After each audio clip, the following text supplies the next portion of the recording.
Hi everyone, today's short video is about one of the PPP models, Operation and Maintenance. What is PPP?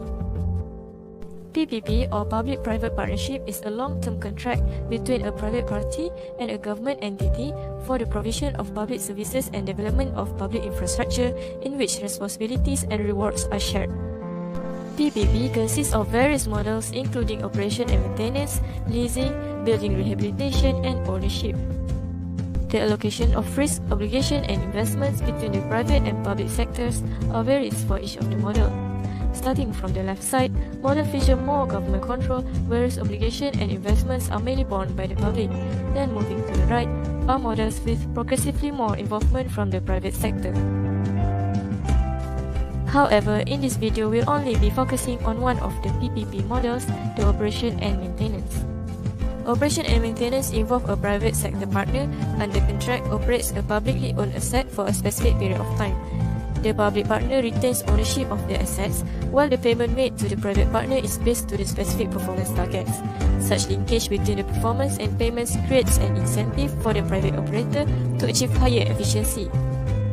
In the water sector, for example, the management of water utilities can be contracted out to private operators.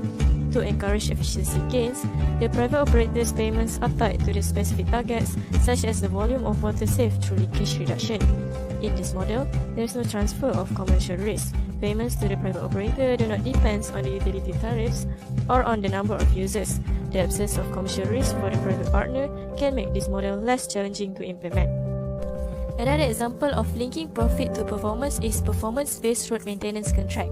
This type of contract differs from the typical price per unit contract, where fees are paid in accordance with the agreed upon rates for maintenance item, such as a fixed fee per pothole filled in a road. The performance-based contract is instead based on agreed upon standards that a contractor must maintain. For example, all potholes bigger than a certain dimension must be filled within a certain length of time. If the standards are met, the contractor can collect the full fee. If not, penalties are applied.